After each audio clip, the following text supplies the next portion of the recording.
मला फुल टाकायला काही माणसं माझे लावावं लागत नाहीत. माझ्या काही इथं हेच बाबा लोकांचा स्वतःच फुलं टाकते स्वतःच्याच कार्यक्रमाला. तसंही नाही आपलं काही. फक्त कमानीवर नाव आहे का आपल्या हृदयात. म्हणजे जे तुमच्या हृदयावर नाव कोणलंय ना त्याच्यासमोर पंकजा लिहू शकेल. बरोबर आहे की नाही? ते लिहिण्यासाठी मला काय करावं लागेल? काय करावं लागेल मला? 2-3 दिवसाच्या दौऱ्याला आज मला वाटतं 1200 किलोमीटर होईल. आज दौरा 5000 किलोमीटर मी चालले. करायचा उद्देश हा आहे की मला ज्योतिर्लिंगाचे आणि शक्तीपीठांचे दर्शन करायचे होते. आणि आपल्या गावाने गेलं, कोणा कार्यकर्त्याने बोलवलं त्याच्या घरी भेटी गाठी. तर हे काय झालं मला तर कळच ना. मी केलंय काय? भारतरत्न मिळालं. एवढं केलंय की प्रेम, तुम्ही माझ्यावर प्रेम केलंय आणि मी तुम्हाला, मला बघा वाटतं तुम्हाला माझ्यावर एक ऑनरोलवर फुल टाका वाटतात. एवढा इज्जत दिली. बरं मला फुल टाकायला काही माणसं माझे लावावं लागत नाहीत. माझ्या काही इथं हेच बाबा लोकांचा स्वतःच फुलं टाकते स्वतःच्याच कार्यक्रमाला. तसंही नाही आपलं काही. मी तर मला नका टाकू नका टाकू तरी कोणी ऐकत नाहीये. हे तुमचं प्रेम माझ्यासाठी फार महत्वाचं आहे, फार मौल्यवान आहे. कुठलं गाव, मी कुठे जन्मले, कुठे वाढले, मंत्री झाले, पण कसं आपलं नातं जोडलंय. या गावाला तुम्ही कमान बांधली, त्या कमानीला कुणाचं नाव दिले? काय फक्त कमानीवर नाव आहे का आपल्या हृदयात.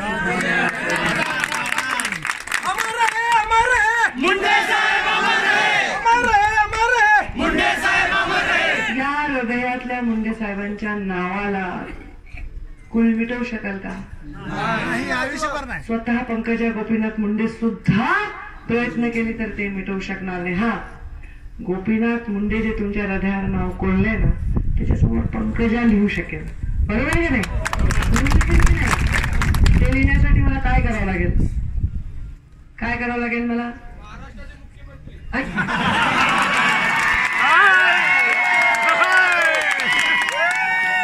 मला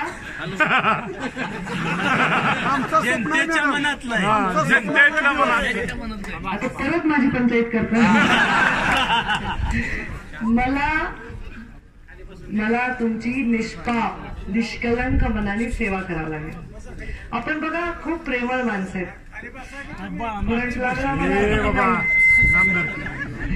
नाही स्टॅटिक आहे, स्टॅटिक. आपल्या संस्कृतीमध्ये लेकीला फार मान आहे. तिचं स्वागत, तिला आपण तिची ओटी भरतो. आज तर मी देवीची ओटी भरून आले. आज मी खंडोबा रायाचं दर्शन जेजुरीला घेऊन आले. आपलं कुलदैवत शिखर शिंगणापूरला घेऊन आले. माझ्या यात्रेचं नाव आहे शिवशक्ती. पण काल मी भीमाशंकरचं दर्शन केलं. तिथं 2 पिंडी आहेत, एक शिव आणि पार्वती. आजही मी शिखर शिंगणापूरचं दर्शन घेतलं, तिथं शिव आणि पार्वती. म्हणजे मी जिथे चालले तिथे शिव आणि शक्ती हा संदेश मला मिळत चाललेला आहे. आपण सर्वजण शिवाची भक्ती करतो, पण म्हणतात शिव शव आहे जर शिवाजवळ शक्ती नसेल तर. तसंच समाजाकडे नुसता नेता असून जमणार नाही. प्रामाणिक नेत्याची समाजाला गरज आहे. आणि समाजाला प्रामाणिकपणे सेवा देणारा माणूस आणि नेता जर मिळाला तर तो समाज इतिहास करत असतो. त्या समाजाला परत मागे वळून बघायची गरज पडत नाही. फक्त स्वतःला खुर्चीवर बसवणं, स्वतःला पदावर बसवणं, स्वतःचं बरं करणं हा विचार जोपर्यंत कोणी सोडत नाही तोपर्यंत तो हृदयावर नाव करून घेऊ शकत नाही. माझ्या बापांनी कधीच स्वतःचा विचार केला नाही. कधीच स्वतःच्या घराचा, लेकरा बाळाचा, परिवाराचा, त्यांच्या सुरक्षेचा विचार केला नाही. त्यांनी फक्त एकच अकाउंट त्यांचं होतं, जे त्यांनी FD होती त्यांची. FD काय म्हणतात बायांना माहिती ना? Fix deposit. बचत गटाच्या सगळ्या माहिती हुशार आहेत. फिक्स डिपॉझिट ते त्यांनी माझ्या हवाली केले. तुम्ही म्हणता काय असतील करोडो रुपये त्या फिक्स डिपॉझिट मध्ये, आहे की नाही? हे फिक्स डिपॉझिट हे माझ्या मंचावर कोणी खासदार आहे का बाबा? चुकून नाही.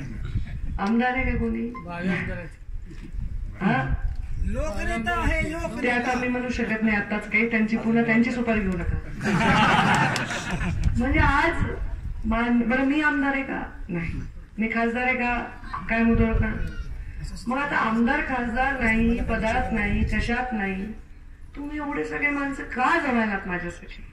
काय ईश्वराची केवढी मोठी किमया आहे, काय आशीर्वाद आहे, काय संकेत आहे. एक तर ईश्वर मला म्हणतोय फार मोठा पराक्रम कर, नाही तर ईश्वर म्हणतो संन्यास घे. दोन्हीपैकी एकच आहे.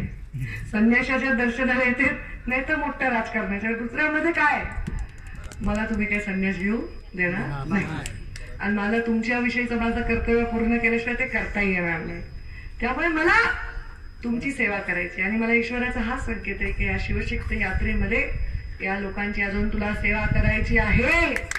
कोणत्याही मार्गाने ती त्यांच्यापर्यंत पोहोचणं तुझं काम आहे. मी केलं. मी ग्रामविकास मंत्री होते. आता या पूर्ण रस्त्याने मी येत होते मानखटाव मध्ये. 3 कोटी रुपये गावाला दिले. गावाला, नुसत्या गावाला 3 कोटी दिले. 300 कोटी रुपयाचे रस्ते दिले तालुक्याला. 300 कोटी रुपयाचे. एका तडवळीला 3 कोटी. 300 कोटी रुपयाचे रस्ते दिलेत, बंधारे दिलेत. खूप खूप करा वाटलं मला तुमच्यासाठी. संधी थोडी दिली देवानी, जास्त दिली नाही.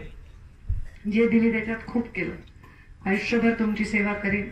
गोपीनाथ मुंडेचं नाव मी रोशन करेन का नाही एवढं मला माहित नाही, मी मोठी आहे, पण त्यांचं नाव घेताना पंकजाचंही नावानं अभिमानाने घ्याल असं काम मी करेन. हा शब्द तुम्हाला देते. मी कधीच कुणी कुणाला वाटतं ताई नाराज आहे का, उगाच सल्लागारही खूप असतात, ते तुम्ही नाराज आहे का, ते नाराज होऊ नका, अंधकार आहे, उद्या उजेड होईल, ते बिचारे आपापल्या परीने मला सांगत असतात. पण मी नाराज दिसायले कुठल्या चेहऱ्यावर नाही गो बाबा. खुश दिसायले का नाही? दिसायले का भांडून आले घरून? आले असले तरी दिसत नाही.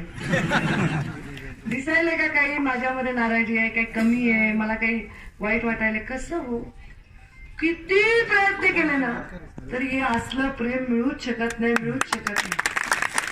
रात्रीचे 2 वाजले तरी गावच्या गाव हजरच, कुठेही हजरच.